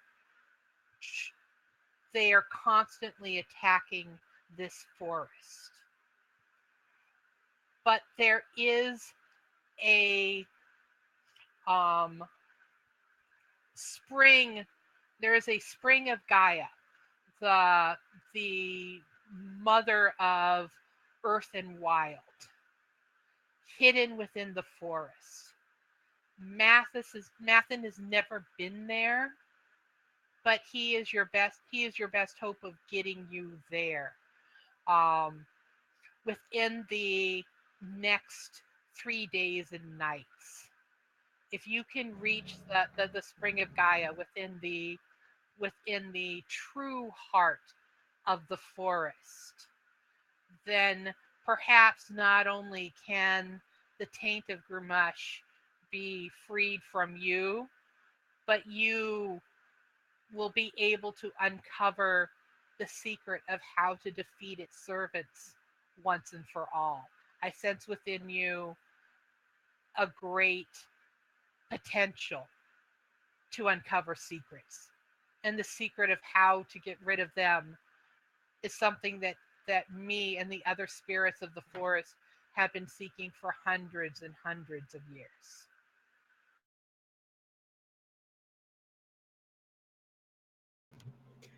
And I just nod. I'm in my brain. I'm completely panicked because I feel this taint. I'm disconnected from my god, and I'm completely disoriented. And even though this touching of the trees has helped kind of like calm the taint a little bit, that disconnect is still just freaking me out. And so like you just see like this single tear roll down my face as I just nod like, okay, I get it. I get it. Aww. Jaylin, make a wisdom roll. Wisdom plus bond, wisdom plus bond. Okay, so we're gonna plus one then.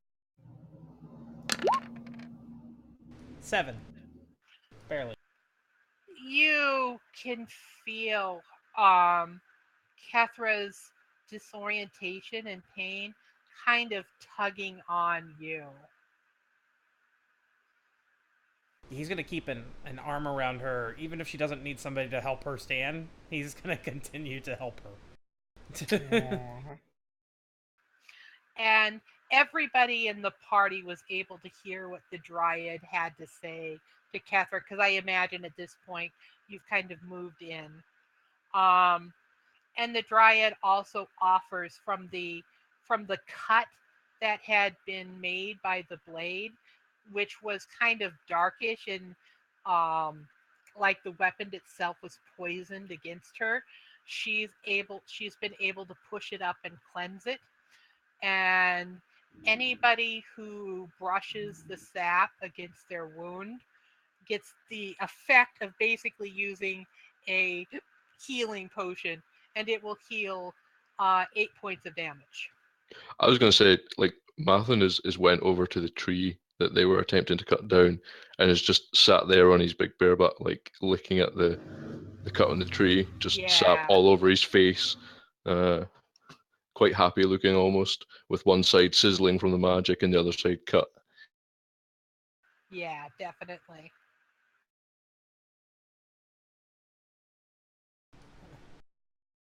What do you guys want to do?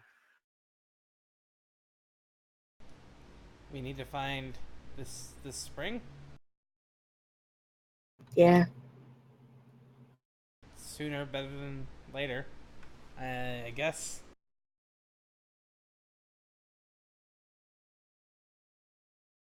And I guess we have a new tag along who is enjoying a meal right now and probably shouldn't be disturbed. Mathin just kind of like looks over at the mention of the new companion and then just goes back to the tree. And I was just gonna walk over to Mathin and just brush his fur. Aww. Because Elle's still trying to Aw. tame him at this point. Actually, you know, it's kind of funny that Jaylin didn't read what Kethra was doing, but Jaylin looks to Elle and recognizes and goes, "He does look big enough to ride."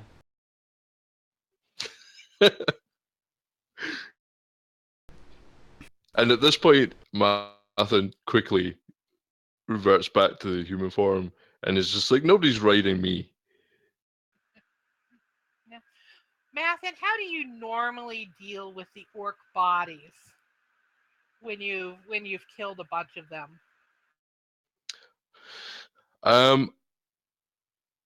I would, I think, burn the corpses. Alrighty. Is that what you want to do now before the group moves out? Yeah. I don't think that the forest would do well with the remains.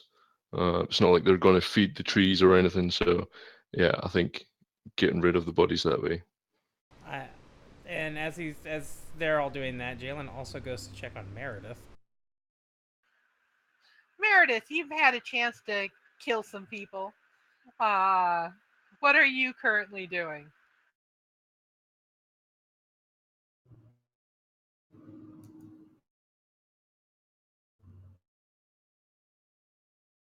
Uh-oh.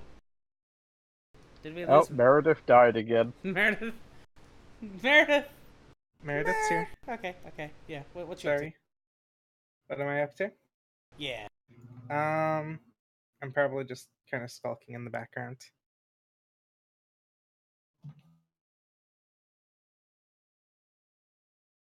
Hello?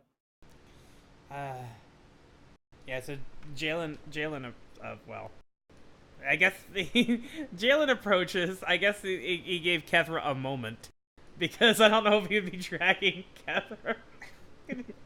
It's like, we're going over here now. Okay, we're going over here now. He goes, "How you holding up?"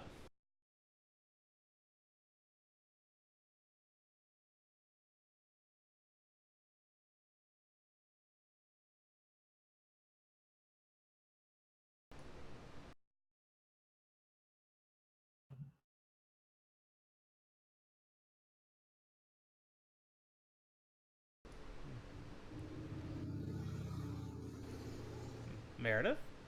Oh, you're talking. I thought you're. Yeah. For some reason, I heard you say Kethra. No, yeah, he gives Kethra a moment because he's not going to drag her over there, but he's approaching Meredith. He's asking how Meredith is holding up. Okay. Sorry, I thought you were talking to Kethra. I was very confused. I was like, did we lose Dio? Yeah. Sorry about that. Yeah, Kethra will, or fuck. Yeah, no, now I'm playing Kethra, guys. Okay, Dio can play Meredith. I mean, what? One cleric, two bitches. Two girls, one cleric. Yeah, Aw. let's do it. Yeah, no, Meredith will just sort of shrug and she'll say, "Not too fond of elves anymore." I could see why. I think we've got like the only good one left, and I don't know what they did to Quinn, but I don't think there's getting him back, or there's any getting him back.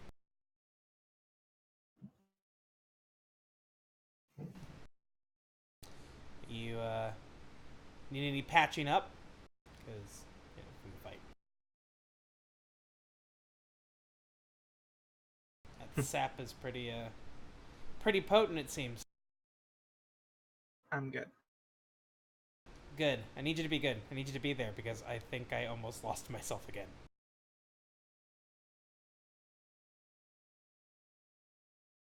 she'll kind of nod and sort of pat him on, I guess, the lower back. Because proportions are a thing. Yeah. I guess good, because I don't think any of them could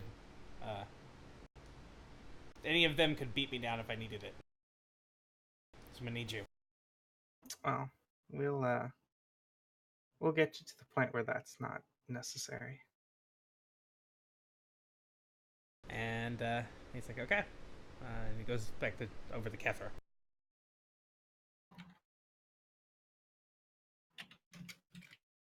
And now we gotta find a cure for you because of magic.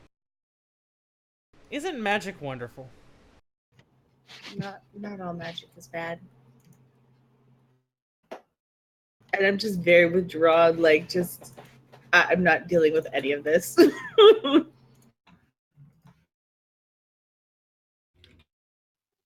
So would Mathin have any like general idea of a location of this pool, or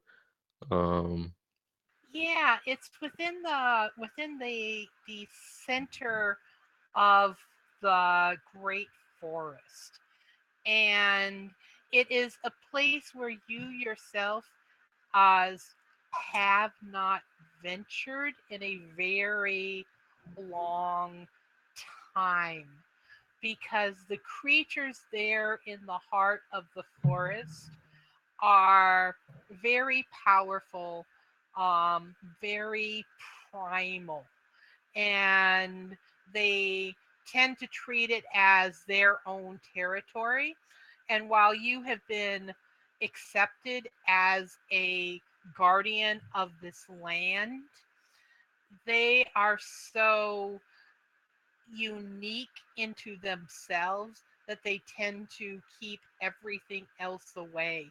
So you're going to have to cross through the territory of one of these creatures that you have simply been told by the spirits are called the bygones. And even the spirits are a little afraid of them, because they are forces unto themselves, and sort of, God is too strong a word to use of it, but they are certainly the masters of their own territory and claim dominion and eating rights of any creature that crosses within.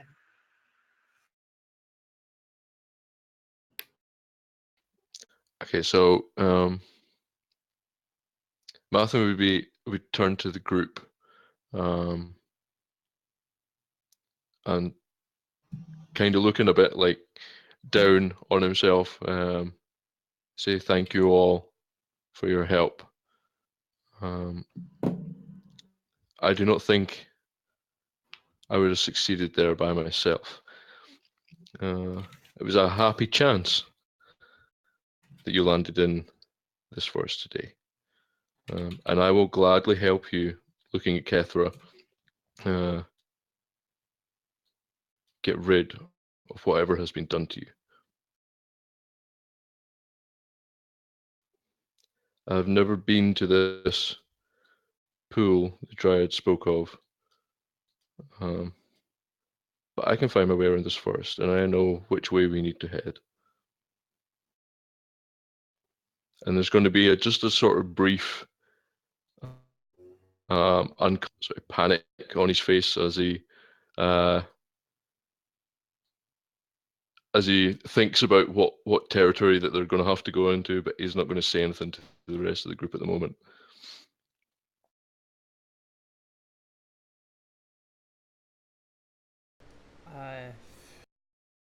They were wielding magics that should not be. It was only right to step up, and we will accept your offer of help.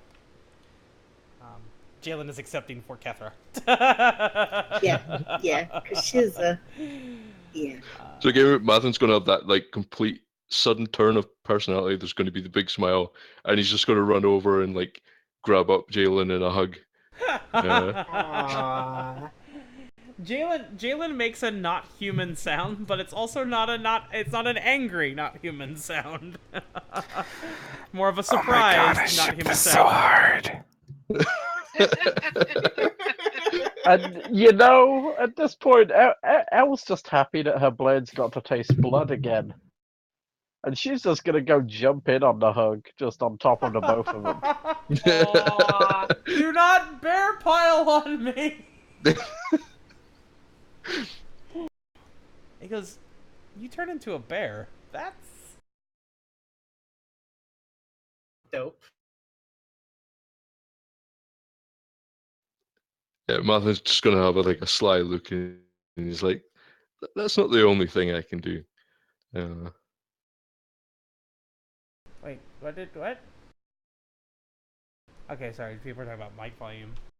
She's not that much louder than me. I think. What? It was just when she did the close whisper about Oh, Yeah, shipping us that might to. have that might have been loud. Okay. I do apologize if I hurt anyone's ears. That's fine to me. Fine to me. Yeah, it Elle's didn't sound always too bad to been me. one to complain about volume when it doesn't matter. Well, I mean, everybody hears things differently. Okay. I think it might be. Well, it doesn't matter. Never mind. So we got this pile going on, huh? What's going on now? Merideth, I almost said Kethra again. Merideth will not be joining in the group bear hug.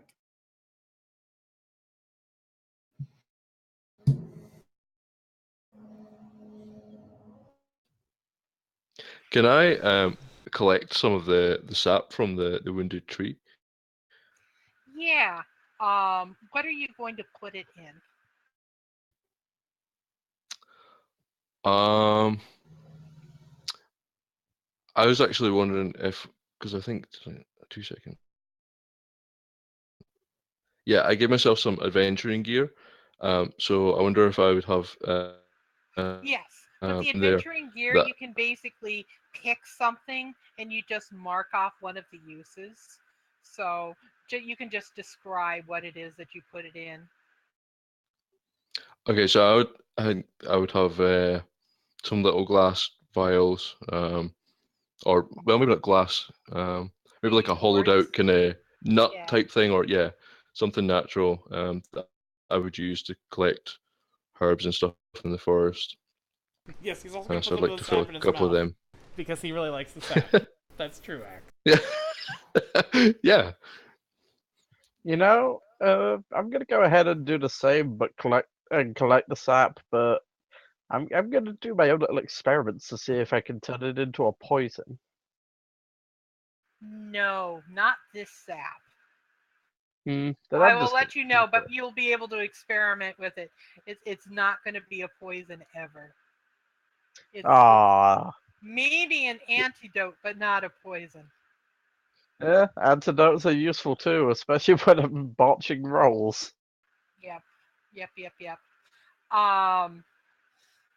Now we're going to end a little early today because this was kind of a change of chapters, and so I came into this absolutely blind, other than deciding that you guys were going to go to the Great Forest. But now I have a lot of stuff to work with. But before I do any world building on the side and preparing for next game session, and I know we're not going to have a Kethra next week, correct? Correct. So Kethra is going to be next week in a sleep stupor, and everybody else is going to basically be taking care of her and adventuring to the spring. We won't get to the spring until we have a Kethra. I'm just going to kind of NPC her through, kind of in that dazed state that she is now. Could we say something like the dryad to stop the spread of this? Yes. Put her under like almost like a coma state, just a stasis to slow down anything. Yes, absolutely. We can put where Kethra is literally kind of in a stasis. to protect herself from being further tainted.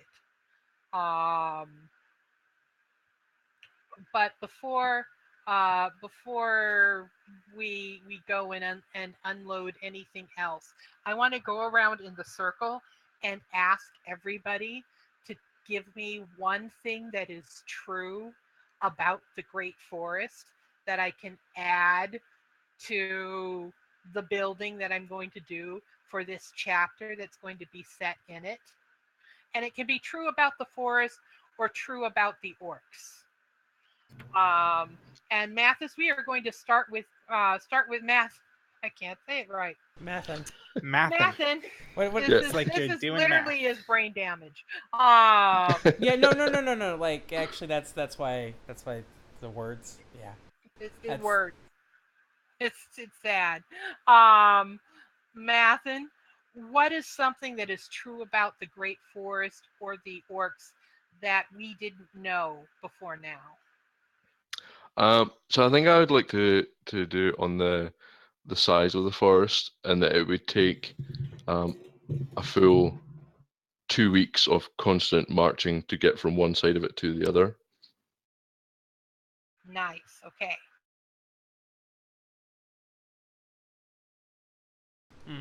Who's next? I would Yeah, like to go I've got one. next. Okay. Yeah. So not only, I mean, we've established that the forest is very, very dark. It's also very heavy with spiritual magic, both good and evil. And those that are sensitive to magic feel that weighing very heavy on them. I like that.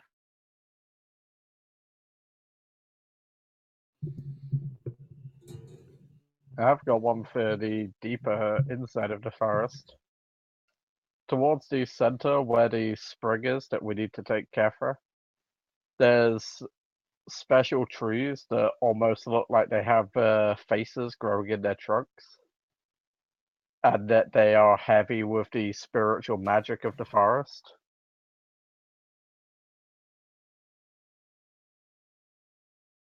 What are those trees called? I'm not sure yet.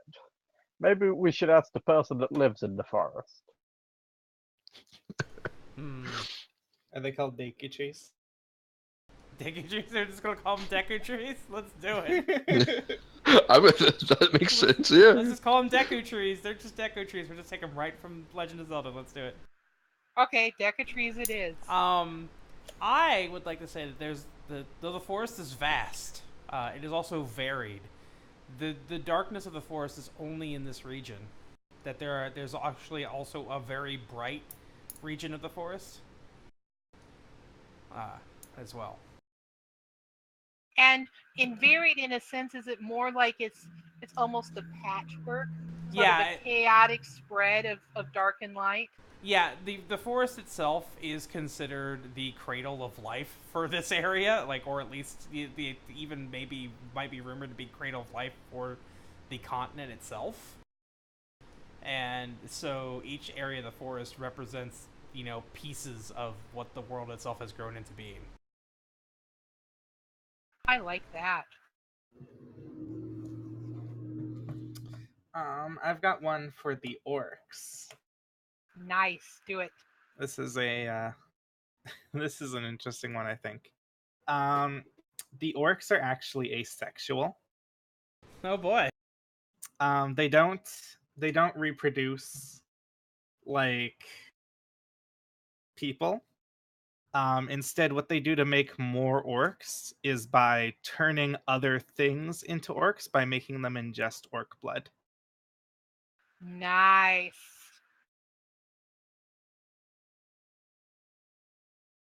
So I've got to keep an eye on Jaylin and his fucking mist of orc blood then. Well, it's funny you should say that, because I was about to say the one thing I was going to contribute to that is that both druids and lycanthropes are immune to becoming orcs because their transformative powers is the one natural immunity to it. That would make sense to me. Jaylin is just, along the way, like as in our next session, he's just gonna be poking. He's gonna be poking at Mathin the entire time, going, "You turned into a bear." Are you like me? Oh, he's actually doing his best to not reveal that he's a werewolf yet, because he doesn't know how the bear is going to react to that. It's just like, you turned into a bear. That's what? Yeah. Mathin's just like, he's aware that there's something about you that isn't quite right. Yeah. But yeah, no idea what it actually is. He's aware of the situation. So I got a question for Mathin. Does Mathin sleep as a bear or an elf? He would be an elf. Oh, that's fucking boring. I wanted a new pillow. And say on the cold nights he sleeps as a bear, we all snuggle up with him. Elle just really wants to fucking sleep with a bear. You heard it here first, folks. Please send fan fictions to Ellerose. Send them to all of us, please. Screw that. Please send fan fictions to me. Oh, fuck it. I'm still waiting for the fucking Kethra Jaylin fan fictions. Yeah. Apparently, Mathin's part of the Jaylin fanfic now because of Hell the hug. yes. Yes. Well, Mathin and Elle were in that hug, so good fucking god. One big happy family. But Jaylin and Mathin are both animals. They're gonna rar it out. They're gonna have great fucking animal sex. That's all I'm saying. Oh my god, you people. Okay, you are not making camp right now. Oh, I'm going to pull your minds out of the gutter for the sake of the sake of the stream. Oh, that's right. Axe was told to stop after Chef Centaur. That's right. No more fanfics for Axe. Axe, I give you permission to write them. However, Axe did inspire me just now. Are there centaurs in the forest? And if so, are they good or evil? Ooh, you know what? I'm tired of seeing centaurs being portrayed as evil. Like every time I've seen them, they've been evil. I don't know if they would necessarily be good or evil. They would very much just be neutral. Yeah. Like, they don't care about the good or the bad. They just care about protecting their home. That's saying, like you were saying, you hate them being portrayed as evil at times, unless you want to make them good. But no, I don't know. I'm actually fine with them being neutral. It's like every single time I see centaur in media recently, they're just evil, and I don't know. Really? I don't know what centaur has to do with evil. I don't think I've ever seen centaurs being portrayed as evil. Did you? They're both evil in World of Warcraft and in Final Fantasy XIV. Centaurs are in Final Fantasy XIV? But yeah, what the fuck? Oh yeah, I guess they're mobs, they but like they're not necessarily evil, they're just mobs. You're not necessarily evil. You're just Exactly. Yeah, I'd like to imagine the centaurs are just I think of centaurs more like in the way they were in the Harry Potter fiction, where they're very, very proud. They're all about protecting their heritage, their history, their ways, and their homes. But there are some within the centaur like race that would be helpful to outsiders who prove themselves worthy. I like the idea of having to prove themselves worthy. I like what Dojel had to say about above and above all, they're territorial. And so there are places in the forest that they consider that. And so I'm going to leave us off with two more creatures I want to ask you about and explore within the Great Forest. Are there dragons? Ooh. Yes. Yes. What colored dragons are there in the Great Forest? I'd say they'd be a kind of emerald, like green. Yes, please. Emerald dragons? Emerald dragons. First What? we had the sapphire, and now we have the emerald. Well, not emerald dragons per se. They'd just be that kind of green, and like maybe the elder amongst the dragons would wrap itself around one of the larger trees in the forest. Ooh, I like that. And do the dragons have an alignment, or do they have a mix of them? I'd say dragons are purely neutral. Like, they don't really mess with the affairs of men or, like, affairs of anyone outside their race. They just care about the whole bigger picture kind of thing. Yeah, the thing is I see the races of the forest being less good or evil and being neutral, but being chaotic as opposed to being lawful. I kind of see the dragons as being like forest aligned. Yeah. Like they don't really give a fuck about anything outside the forest, but just don't fuck with the forest. Right. Like all of them have their own reasons and their own ties to their own parts of the forest, and they defend it for their own reasons and their own ways, obviously. There's a bunch of little societies here. But at the end of the day, it's the orcs that are the anomaly. Yeah.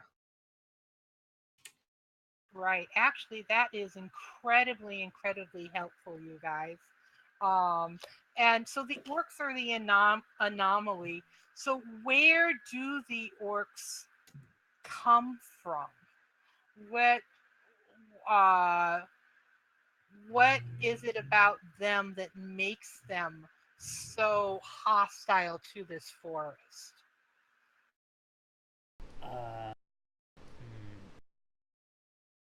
I would say because the orcs are an affliction. Like I was saying before with the whole they infect other people, there aren't any like naturally born orcs. The orcs were probably created by Grumsh as either an attack or a retaliation against maybe the god of the forest. This is basically him building his own, rather than having a worship, like a base of worshippers already. This is him building his following. Yeah. I like that. I like the idea that maybe the two worlds are connected, and when he lost there, he came here and started settling in. Absolutely. I didn't want to go too far into oh my god, here's the myth of the world, but I really like the idea of the orcs being a plague that he introduced. Yeah. Perhaps the original orcs were based on elves from the island, specifically male elves from the island, who lost favor with the gods of the Sapphire Islands and were taken by this god and corrupted and turned into something truly evil. Yes. Ooh, I love this game. I love this game. Isn't it so good though? Perhaps they were orcs that were elves that didn't have magic, and that's why they sacrificed the ones who don't. Because the ones who didn't have magic get claimed by Grumsh and taken here and turned into. So that's why their god pushes for it so much, because their god will not abide by anything Grumsh does. Which, in a way, almost makes the elves a good party here, but we know how bad the elves are. It's almost like this is fucking deep and shit, and there's not just they're blatantly evil, except they kind of are. Yeah. Yeah, but next time the party sees any of those elves, they are gonna fucking die. Well, yeah. The matriarchy is corrupt, and the matriarchy does not exist here within the forest. But apparently now, as I'm seeing this spread out, whereas normally one would think the Great Forest would be the homeland of the elves, if it was so long ago that it's beyond even the elves remembering it. And so now you only get the kind that come from the islands, who either are brought here because they find their ways here and become protectors, like our good Druid, or else they are infected and become orcs and attack. And then the orcs, of course, to spread their corruption to humans, any race. I do know that Frostheim, which is the true center of the island, is beyond. It's sort of the Great Forest goes behind it. The mountains there, the mountains that surround Frostheim. That is where the dwarves of this world are from, and so they're protecting the absolute heart of the world, but the heart of the forest itself is protected is where the goddess Gaia has her spiritual connection to the world, and that's what the orcs are after now. But they're hoping to get rid of her and then get beyond her to get to the dwarves, to get through the dwarves, to get to the core of the island or the core of the world and destroy it. Oh no, that's the axe. That's somewhere else. That's on another island. That's the Yu-Gi-Oh island. The Yu-Gi-Oh island. Where the heart of the cards are. But no. So would we be saying that the orcs are based in like the blasted lands? Yeah, absolutely. And they have done a great deal of harm to the area in the region between the blasted lands and the Great Forest. That's all disputed territory now. All right. Thank you all for the world building session to go on top of the role play session, because now I know where we're going to go from here in terms we're going to hell if we don't plot. Change our ways. Well, no, but you might, but Kethra might if you don't. Whoa! You leave Kethra alone. Jaylin doesn't know it yet, but he's growling at you. Aww. He doesn't know why. All right, so guys, actually, that's going to be where I wrap up the stream for this morning. We will be back with more Dungeon World next Sunday at 9 a.m. Pacific, where we will continue our journey through the Great Forest. Isn't it fantastic? It's so great. It's a wonderful forest. It's the best forest. It's bigly. It's a pretty great forest. It's a great forest. It's a great forest.